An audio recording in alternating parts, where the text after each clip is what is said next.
நற்செய்தி அதிகாரம் 20. வாரத்தின் முதல் நாளன்று விடியற்காலையில் இருள் நீங்கும் முன்பே மகதலா மரியா கல்லறைக்கு சென்றார். கல்லறை வாயிலில் இருந்த கல் அகற்றப்பட்டிருப்பதை கண்டார். எனவே அவர் சீமோன் பேதுருவிடமும் இயேசு தனி அன்பு கொண்டிருந்த மற்ற சீடரிடமும் வந்து, ஆண்டவரை கல்லறையிலிருந்து யாரோ எடுத்துக்கொண்டு போய்விட்டனர், அவரை எங்கே வைத்தனரோ எங்களுக்கு தெரியவில்லை என்றார். இதை கேட்ட பேதுருவும் மற்ற சீடரும் கல்லறைக்கு புறப்பட்டனர். இருவரும் ஒருமித்து ஓடினர். மற்ற சீடர் பேதுருவை விட விரைவாக ஓடி முதலில் கல்லறையை அடைந்தார். அவர் குனிந்து பார்த்தபோது துணிகள் கிடப்பதை கண்டார். ஆனால் உள்ளே நுழையவில்லை. அவருக்கு பின்னாலேயே சீமோன் பேதுருவும் வந்தார்.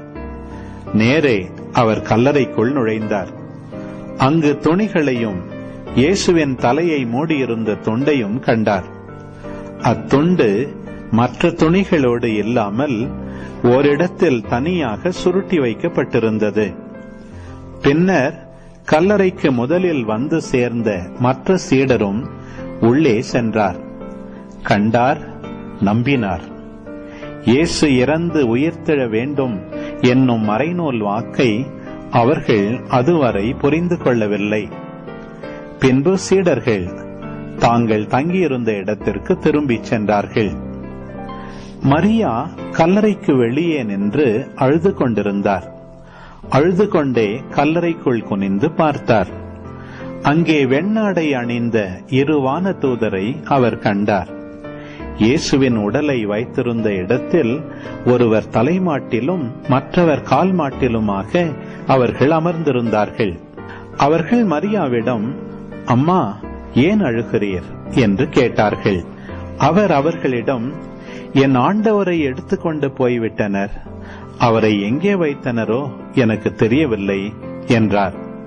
இப்படி சொல்லிவிட்டு அவர் திரும்பி பார்த்தபோது இயேசு நிற்பதை கண்டார். ஆனால் அங்கு நிற்பவர் இயேசு என்று அவர் அறிந்து கொள்ளவில்லை. இயேசு அவரிடம், ஏனம்மா அழுகிறாய், யாரை தேடுகிறாய் என்று கேட்டார். மரியா அவரை தோட்டக்காரர் என்று நினைத்து அவரிடம், ஐயா, நீர் அவரை தூக்கி கொண்டு போயிருந்தால் எங்கே வைத்தீர் எனச் சொல்லும், நான் அவரை எடுத்துச் செல்வேன் என்றார். இயேசு அவரிடம், மரியா என்றார். மரியா திரும்பி பார்த்து ரபூனி என்றார். இந்த எபிரேய சொல்லுக்கு போதகரே என்பது பொருள். இயேசு அவரிடம், என்னை இப்படி பற்றிக் கொள்ளாதே, நான் என் தந்தையிடம் இன்னும் செல்லவில்லை. நீ என் சகோதரர்களிடம் சென்று அவர்களிடம், என் தந்தையும் உங்கள் தந்தையும் என் கடவுளும் உங்கள் கடவுளுமானவரிடம் செல்லவிருக்கிறேன் எனச் சொல் என்றார். மகதலா மரியா சீடரிடம் சென்று, நான் ஆண்டவரை கண்டேன் என்றார். தம்மிடம் இயேசு கூறியவற்றையும் அவர்களிடம் சொன்னார். அன்று வாரத்தின் முதல் நாள், அது மாலை வேளை. யூதர்களுக்கு அஞ்சி சீடர்கள் தாங்கள் இருந்த இடத்தின் கதவுகளை மூடி வைத்திருந்தார்கள். அப்போது இயேசு அங்கு வந்து அவர்கள் நடுவில் நின்று, உங்களுக்கு அமைதி உரித்தாக்குக என்று வாழ்த்தினார்.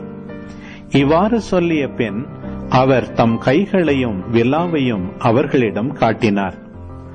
ஆண்டவரை கண்டதால் சீடர்கள் மகிழ்ச்சி கொண்டார்கள். இயேசு மீண்டும் அவர்களை நோக்கி, உங்களுக்கு அமைதி உரித்தாகுக. தந்தை என்னை அனுப்பியது போல நானும் உங்களை அனுப்புகிறேன் என்றார். இதை சொன்ன பின் அவர் அவர்கள் மேல் ஊதி, தூய ஆவியை பெற்றுக்கொள்ளுங்கள். எவருடைய பாவங்களை நீங்கள் மன்னிப்பீர்களோ அவை மன்னிக்கப்படும், எவருடைய பாவங்களை மன்னியாதிருப்பீர்களோ அவை மன்னிக்கப்படா என்றார். பன்னிருவருள் ஒருவரான திதிம் என்னும் தோமா இயேசு வந்தபோது அவர்களோடு இல்லை. மற்ற சீடர்கள் அவரிடம், ஆண்டவரை கண்டோம் என்றார்கள்.